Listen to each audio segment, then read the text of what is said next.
everybody. My name is David Morales. I am honored to be here today with Liseth Velez. Liseth Velez. She'll introduce herself, okay? So we're here with Grit Machine DNA, the podcast that tries to inspire you to do wonderful things. So Liseth, thank you for joining me today. Thank you for having me here, David. Awesome. So how do I get your name right? What is it? I'm Liseth Velez, and I'm a passionate builder, U.S. veteran, and founder and CEO of LJV. Awesome. I'm going to ask one more time. So who is Liseth Velez?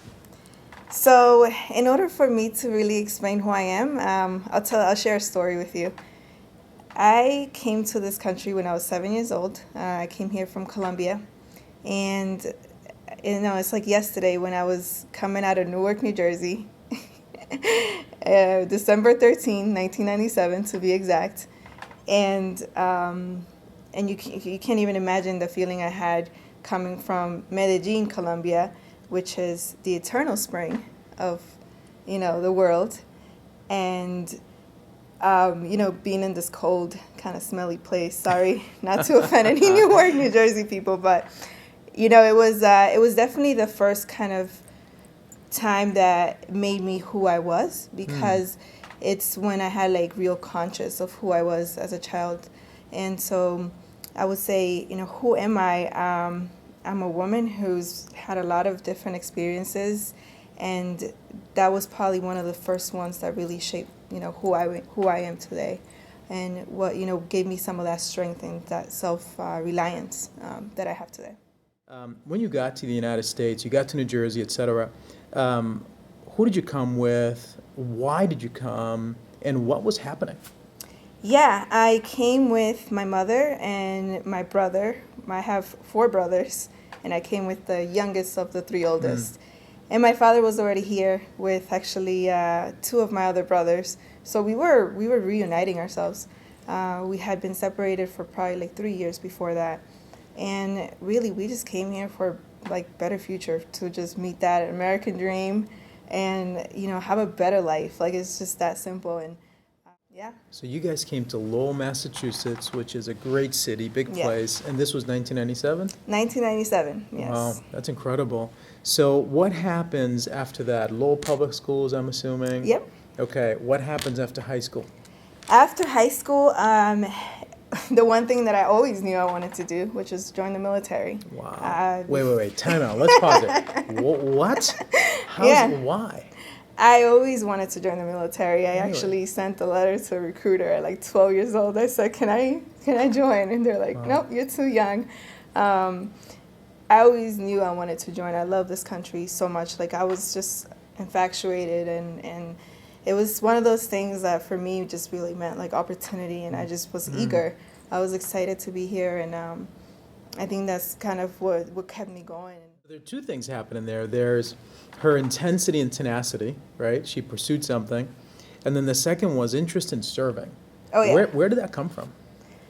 I want to say that's come from being a woman, to be honest with you, because I think that we are very nurturing, and we are taught to also be nurturing. At least I was growing up. My mother definitely valued some of the differences in gender and what each of us, kind of brought to the table as individuals. And so that was one of the things that I feel like I had control over, the fact that I could be nurturing to something, and that was like accepted. That was like a good thing for me to do. That's cool. And so I would say that was probably some of the seeds that planted, and throughout time, I don't know, I don't see a place where not serving people is not part of my life. I have to poke at the other piece too, your tenacity. Where did that come from? I mean, at 12 years old, you're like, hey, I'm in, right? Let me in here. That comes from the not having. I think that comes from like the lack of, and just, not. There's no other option. I guess it's like, if you're here, if it's like 0, then there's like nothing that could be worse, and everything is like a plus. Yeah. Who are the people helping to shape you at that stage and shaping your tenacity, your hunger, your desire? Who did that, and who helped? So many. So many, but I would say it definitely started with my mother. Being an only girl and I was really wanted, like very wanted. She has 3 boys first, just because she was looking for the girl, and so I would say I got a lot of those values, a lot of that. My mom was super like disciplined and just, we couldn't really stay angry at each other for a very long time if we fought, and just learning how to, be empathetic towards each other, and then like keeping the family together, right? Like my mother, she's so strong. Like she's probably one of the strongest people I know, and just continuously fighting and finding a way to do it, and finding a way for us to kind of stay together as a family and survive. Like I think that was probably one of the she was definitely my first, mentor slash just everything. Let's ask about your military service. Yes. What was that like? Which branch of the military? How long? What'd you do? And how was that? Yeah, and so I started with the Army. I served both National Guard Army, National Guard Air Force. Massachusetts National Guard? Massachusetts. Nice. Okay. I wanted to join the Air Force to begin with, to be honest with you, and the Air Force. That's not a slight to the Army. Maybe. Look, I joined the Army, and I went to basic training in Fort Leonard Wood, Missouri, and spent there 10 weeks of hell, of just good hell. Sometimes I do wish, I'm like, I wish I could go back. Okay. Just because it just is needed. I feel like they beat you up. Yeah. They beat you all the way up. Discipline, character. Exactly. And then it's like, then they build you back up. And, at the time my drills and sergeants were coming from Iraq 2011. So they were like, look, you're a soldier. You're going to, you're going to make it happen. And so we were fighting definitely a different war. And so that was the Army side. The Army was just not my first love. My first love was the Air Force. If you had to distill your military experience, your service, what were the top 2 or 3 things that you got out of it? The importance of leadership. It was like, it's really that simple. I think that this world definitely is lacking leaders. That I think, what makes you a good leader is having, a good sense of accountability, and also being able to learn from many different people. I've had bad leaders, I've had really great leaders, but it's always that sense of what it leaves behind and the impact, right? Because every interaction we have, whether we like it or not, it's leaving something behind, right? It's leaving an experience for somebody else. So, for me, it's like, now that I find myself in a very much a super leadership role, I have to make sure that, I am trying to be the best leader I can be. And so the military gave me all of those soft trainings and real trainings. I mean, I went to Airman Leadership School. The Air Force is huge on leadership. And so it really brought it all together, and it made everything even make more sense at that point, when I realized that, we have to work together. We have to find better ways to communicate with each other. Absolutely. So, Liseth, you immigrant, came here with a dream and a vision, and you're doing it, right? And so I'd like to explain to you how that happened. So you founded a construction company. Like what? How did that happen?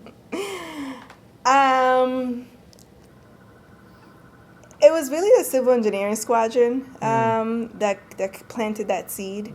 We did construction pretty much all over the world, and I was my background is mechanical engineer and HVAC technician, but I was doing everything. I was doing demo. I was helping out with just different trades and just different people, and so that ability to just learn different things is kind of what led me to starting LJV. And I would say now it has really evolved to so much more. Like now it's like, okay, well, we can bring more people in. We work with a lot of trade partners, a lot of subcontractors, and so, LJV team is pretty small, and I do want to continue to have a small business. It's important for me to really know my team members and really know them. It's not just like work-life balance, right? So much of your life is your work. Right. And so it's really important that my employees have some type of sense of that I know what's going on in their life, because if something's going on, then I want to know about it so we can talk about it, and we can kind of come to solutions on how we can work together. And so, not only my employees are part of our ecosystem, but also our subcontractors. They're the ones that do all the work. They're the ones that make us look good. And, those relationships are equally important. And so how did that happen? I mean, you went from military service to all of a sudden being a civilian, quote unquote, right? How did it happen? Did you just one day wake up and say, I'm going to build a company? Like, how did that happen? No. 2018 happened. I was coming back home from a deployment, and I was coming back home from Djibouti, and I was seeing what a lot of the federal contractors were doing at the base, which was not doing the right thing, and how it was affecting the mission. And so one of the things I saw was that, I learned that I could do it too, that I could also be a federal contractor. And so that was really I had already, started the LJV brand. I've been an entrepreneur, honestly, my whole life. And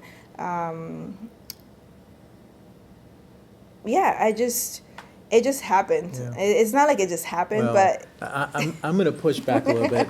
What I love about the story is the impetus for this was you saw a problem. Yes. And you had a solution. You believed, because that's important, you believed deeply that you could address the problem better than the contractor. Oh yeah. There was no doubt in my head that I could do that. And but that's a lesson, Liseth, right? That's a lesson for listeners or folks that are either watching or listening.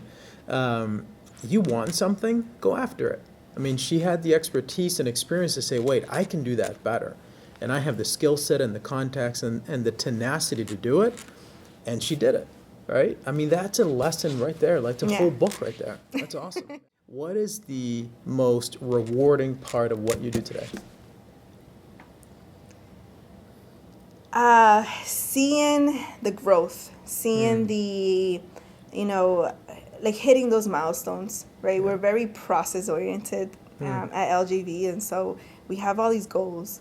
So just meeting those goals and doing it with a team, right? Because that's one thing of being successful and being, great or whatever the case may be, but there's one thing of getting there with your actual village. So I'm trying to get there with as many people as possible. And so that's what keeps me going. My family works with me. I have just so many people that are in our team that are just amazing people that I just want everyone to succeed. If I'm succeeding, everyone can succeed. And, in construction, there's so much work to be done that there's, the way I see it, there's like no competitors. Like, we have a lot of work. We need to work together. We need to try to work smarter and get these projects done because, we depend on our infrastructure. I mean, look, we wouldn't be sitting in this beautiful office if it wasn't for somebody having the vision to create a building like this. So construction has a lot of impact in communities and how people feel as well.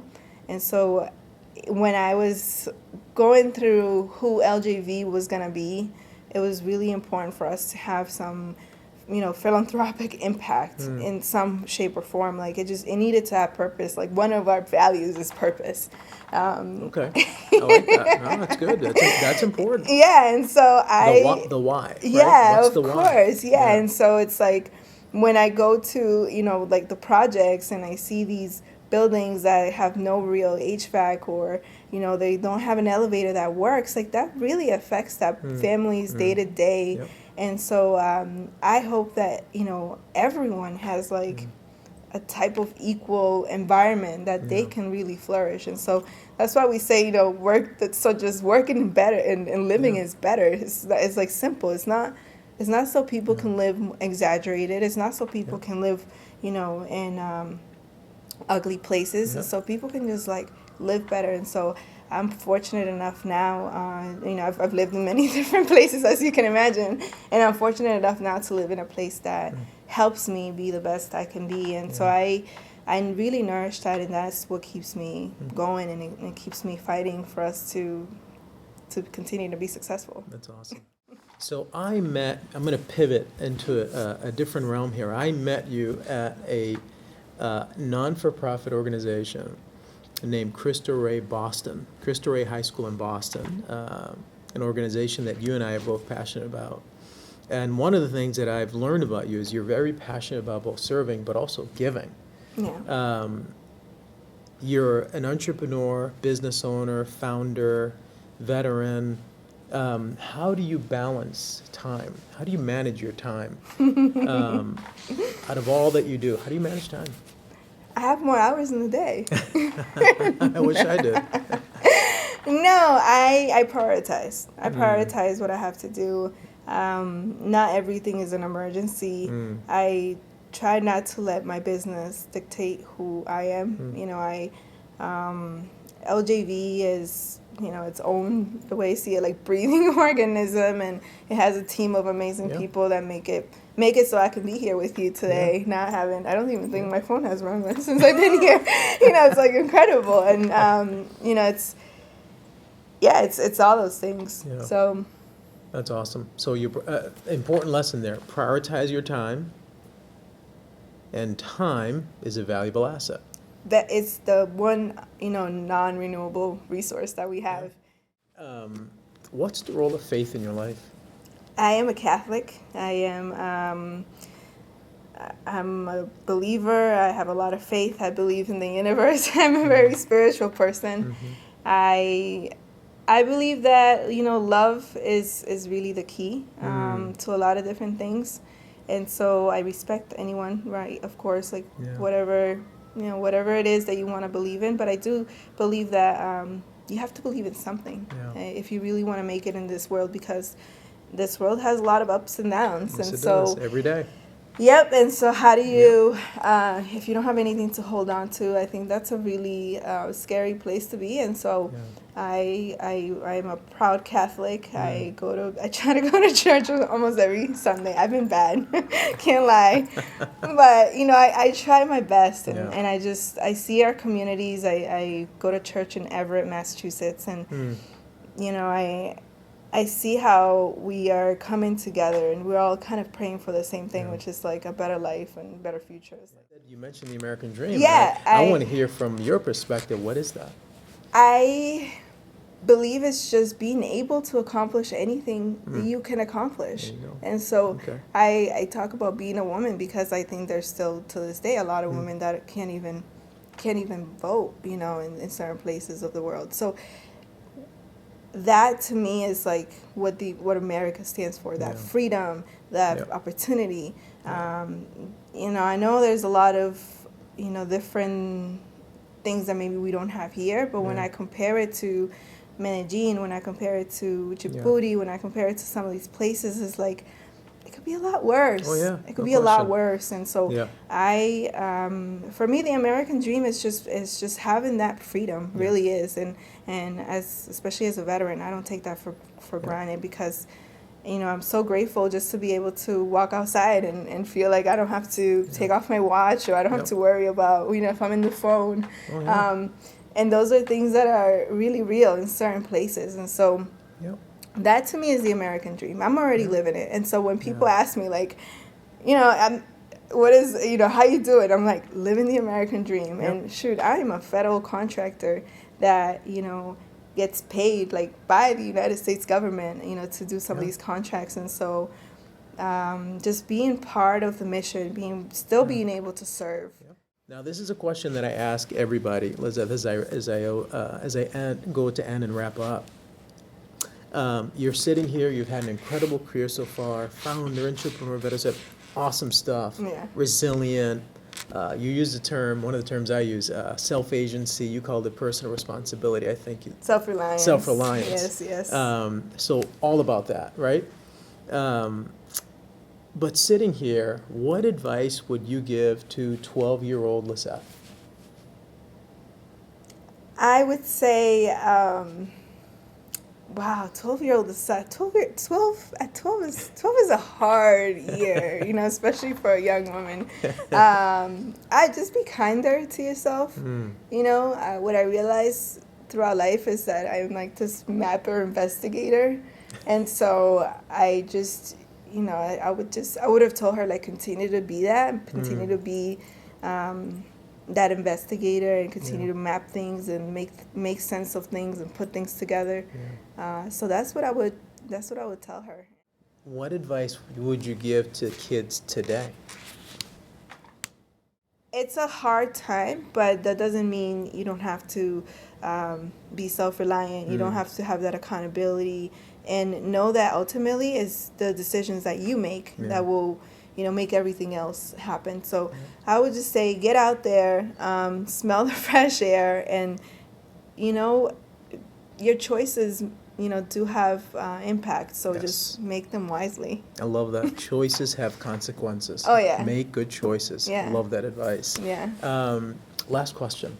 Sure. What is your purpose? My purpose is to hopefully leave, the world a little bit better. And so I am a leader. I'm a leader that if, if there's choices that need to be made, like, you can count on me to make them, because I will make them. And I have no problem with that, because in life you can't just pass the buck, right? You can't just be like, oh, it's that person's responsibility. I think if it's something within your power, if there's something that you can do about something, then do it. And, just don't make excuses. Yep. I love it. Personal responsibility. Own your path, own your career, own your outcomes, and make good choices. That's awesome. Yeah. Liseth Velez, guys, check her out at LJV. Thank you for joining us on another episode of Grit Machine DNA podcast. Check out our website, www.davidamorales.com, and check her out. She's doing some incredible things. Thank you for joining us today, Liseth.